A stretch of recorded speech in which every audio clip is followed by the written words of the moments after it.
September 11th happened when I was 18 years old. And it was one of those things that really changes the politics, not only of the people, but of the place. And at the time, I didn't really question that. It just seemed like, we had this new problem. Everybody on TV is saying we need to deal with it. And when everybody else was protesting the Iraq War, I was volunteering to join it.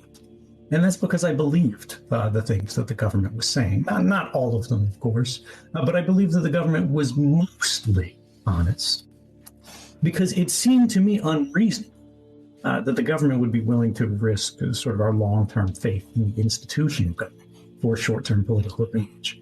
As I said, I was a very young man. I ended up going to work for the CIA, undercover overseas out of the diplomatic platforms. Then I moved into contracting, which is really you're still working for the government in government offices, taking the directives from government managers, working on government equipment. But the badge that you wear that identifies you changes from blue to green, the color of money, because most people go into contracting, still working for the government in these classified spaces because you make basically twice as much for the same work. And then I worked in Japan for the NSA, before eventually bouncing back and forth until I ended up in Hawaii in a little place called the Office of Information Sharing. It was only here, and I was the sole employee of the Office of Information Sharing.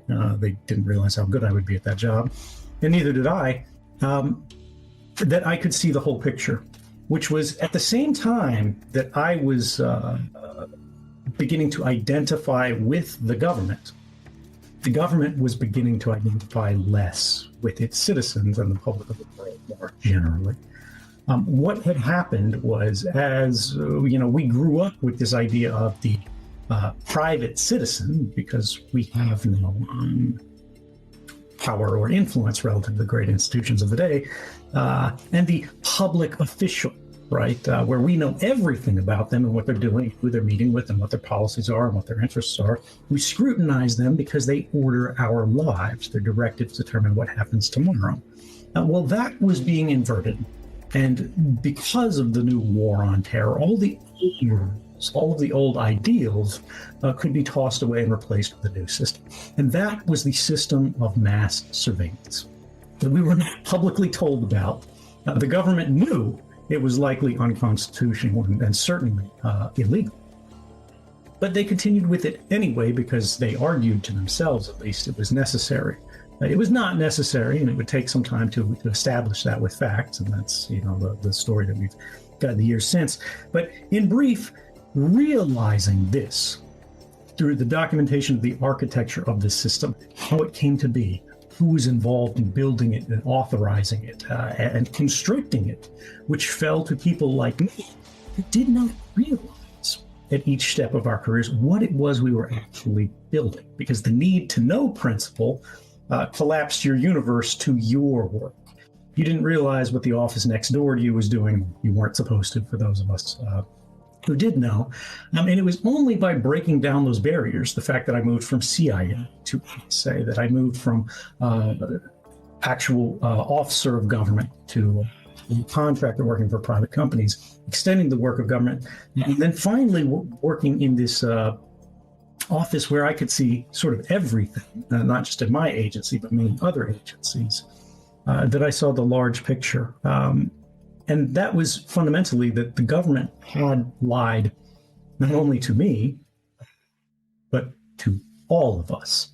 And this, to me, seemed like something publicly, broadly, we had to know.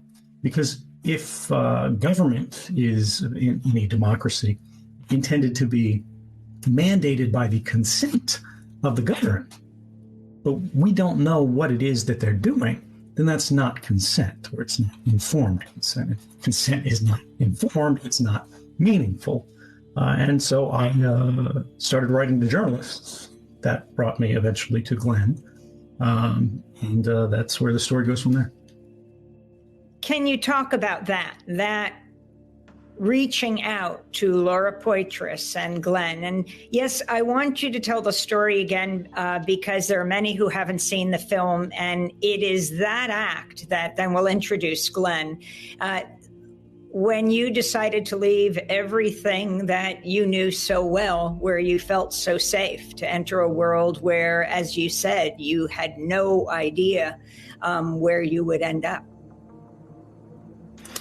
Well, when you first enter on duty at the CIA, they take you in a dark room. It's a very solemn ceremony. You raise your hand and say, I state your name, whatever.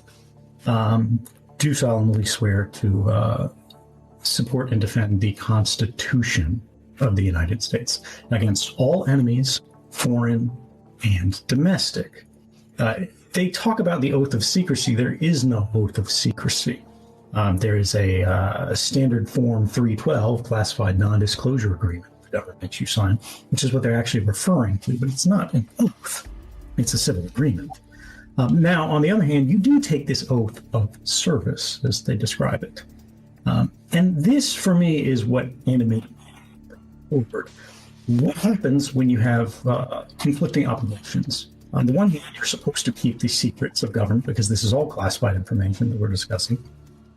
The fact that the government is breaking the law is itself a secret. But when the government's law breaking is a violation of the Constitution that you entered into duty to uphold, what then do you do? I talked to my colleagues, I talked to my bosses. They wanted nothing to do with this. Many of them agreed that it was wrong, but they said, it's not my job to fix it. It's not your job either. And they knew what would happen as a result. Everybody knew, the government was going to be extremely unhappy, and everybody who has done this in the past has ended up charged in prison as a result of this. But for me, I felt that I had an obligation to do this. And so I gathered information that I believed was evidence of unlawful or unconstitutional activities. And I could have published it myself. I could have just put it up on the internet, could have established a website. Possibly could have made it so it would not likely tracked back to me. However, I thought if I just declared myself the president of secrets and that I made some mistake, right, there wasn't much process involved there. The problem that got us into this situation was that the government itself was acting as a kind of unitary power. The Office of the Executive, the President of the United States, was saying that, look, we decide what we will and won't do. The courts have no role in this. The legislature has no real role in this. Oversight hasn't been functional for years, which I'm sure the other panelists will describe. But I didn't want to replicate that. So I felt I could check my own worst impulses and suspicions by partnering with journalists, right, who could then take my bias out of the equation, look at what the document said, actually go to the government for clarification where things weren't here, and to challenge government to do their own investigation, to go to companies for comment and everything like that, and find the best possible version of the truth, right? What is the most accurate representation of this? And of that superset of their investigation, what is the subset of that that's in the public interest to know?